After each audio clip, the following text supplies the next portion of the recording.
Una de las tecnologías que más han evolucionado en el tiempo ha sido la idea de la realidad virtual y la realidad aumentada, donde la inmersión suele ser el principal enfoque de este tipo de plataformas, ya sea para usos técnicos o videojuegos o incluso instalaciones artísticas.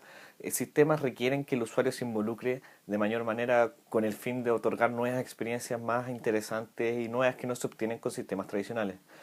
Hablando de esto mismo, los sistemas tradicionales y la comunicación que existe con el usuario son muy efectivas. Las interfaces de usuario han sido refinadas enormemente en el último tiempo y ya existen prácticas que buscan optimizar estos tipos de comunicación.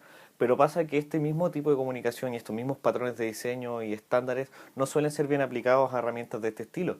Entonces, donde en un principio la idea de entregar información práctica y efectiva pasa a ser un obstáculo en sistemas inmersos, ya que puede mermar con la idea de la inmersión, que es el principal enfoque de este tipo de sistemas. Yo soy Benjamín Cordero, alumno de Ingeniería Informática de la Universidad Técnica Federico Santa María, y hoy les vengo a presentar mi trabajo de memoria titulado Metodología y patrones de diseño para interfaces de usuario en plataformas inmersivas de tipo realidad virtual y realidad aumentada.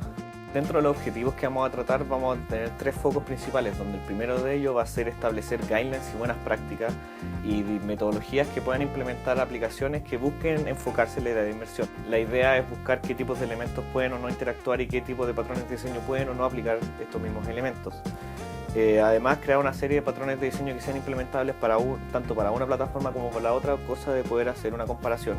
Además de probar estos elementos dentro de una aplicación de prueba que nos permita ver cómo se interactúa en las distintas plataformas. El segundo objetivo va a ser diseñar y desarrollar una aplicación de prueba que nos permita probar e implementar estos patrones y metodologías.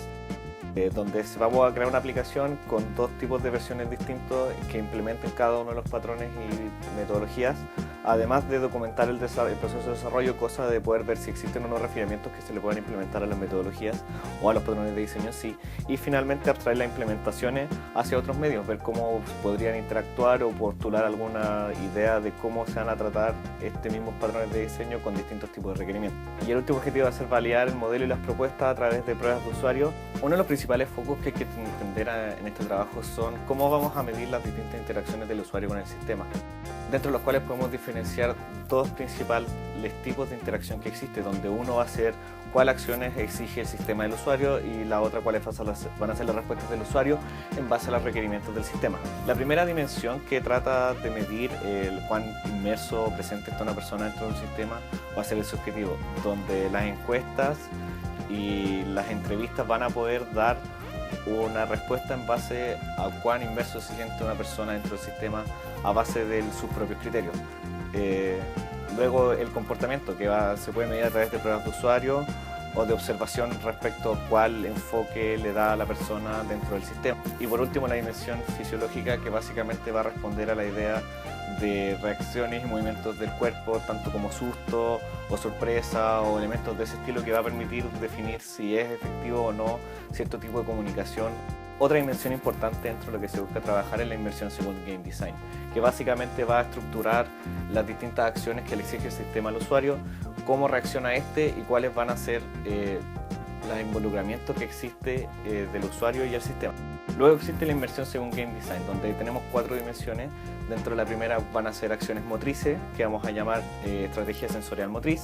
Luego táctico-cognitiva, que va a tratar de acciones que requieren de un proceso de pensamiento y de lógica del usuario. Luego una experiencia narrativa emocional, que va a estar relacionado al mismo efecto que produce leer un libro. Y por último la espacial, que va a ser el involucramiento personal de la persona dentro del espacio. Para esto mismo existen mínimos de VR, que son una lista de acciones que tiene que tomar el sistema, al menos en realidad virtual, para completar con la inversión al 100%.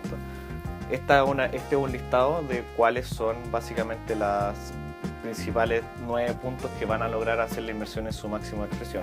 Es importante lograr categorizar cuál va a ser el alcance que nuestro trabajo va a tener. Existe una serie de permutaciones de cuán involucrado puede estar una persona a través de cantidad de sentidos que estén simulados por el sistema o la cantidad de elementos con la que la persona puede interactuar de manera realista. En nuestro caso, nuestro trabajo se va a enfocar en trabajar realidad virtual donde los sentidos involucrados van a ser visuales y auditivos, y realidad aumentada, donde simplemente va a ser visual y va a ser una simulación de menor alcance. En base a esto mismo, existen una serie de elementos que restringe al usuario con el sistema y de los elementos del sistema con la interacción que se le puede dar a ellos. Ejemplo, el usuario puede o no activar elementos dentro del sistema, o moverlos, o verlos, o alcanzarlos, y del mismo modo los mismos objetos van a tener características de inamovilidad o de movilidad restringida, o incluso de ser libre, siempre y cuando se pueda involucrar, o sea, se pueda asegurar que existe la posibilidad de que este elemento no rompa la inmersión.